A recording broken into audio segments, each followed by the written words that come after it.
The Tale of Peter Rabbit.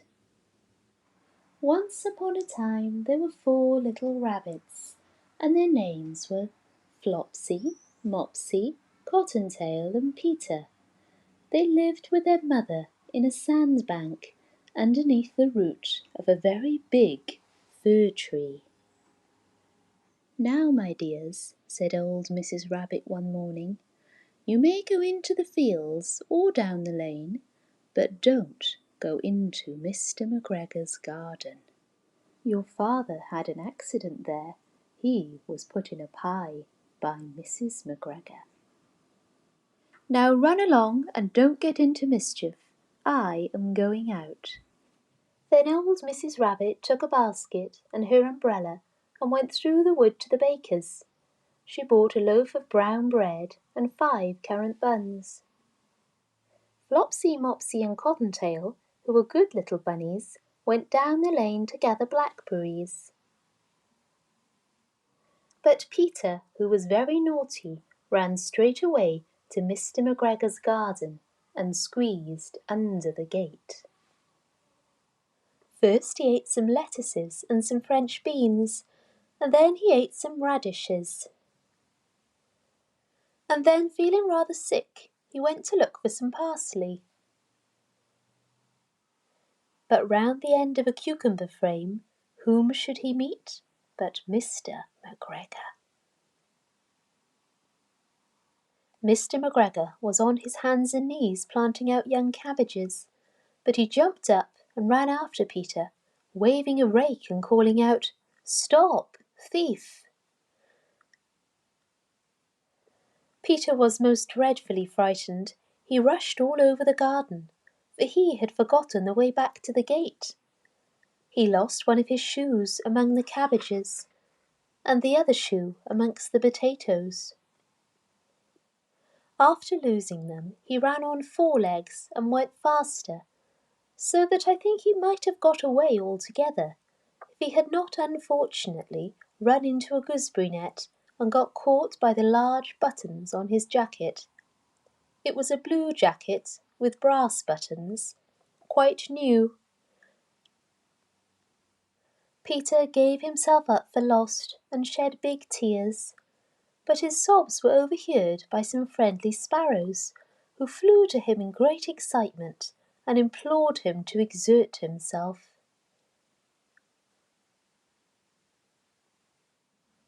Mr. McGregor came up with a sieve which he intended to pop upon the top of Peter, but Peter wriggled out just in time, leaving his jacket behind him, and rushed into the tool shed and jumped into a can. It would have been a beautiful thing to hide in, if it had not had so much water in it. Mr. McGregor was quite sure that Peter was somewhere in the tool shed, perhaps hidden underneath a flower pot. He began to turn them over carefully, looking under each. Presently Peter sneezed. "Achoo!" Mr. McGregor was after him in no time,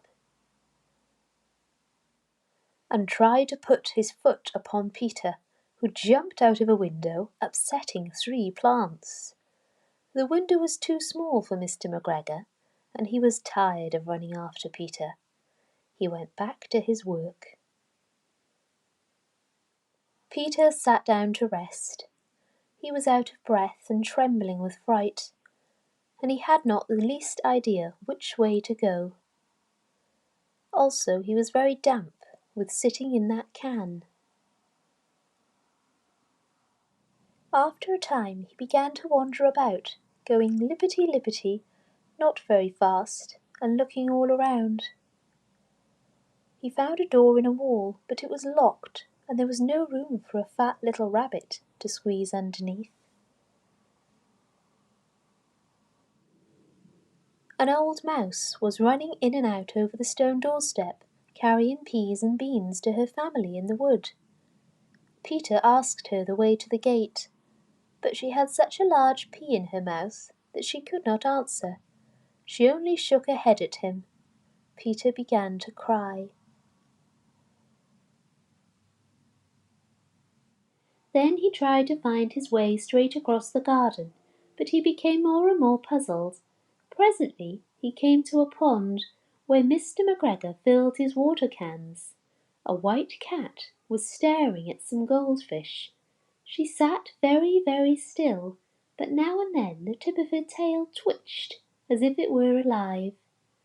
Peter thought it best to go away without speaking to her.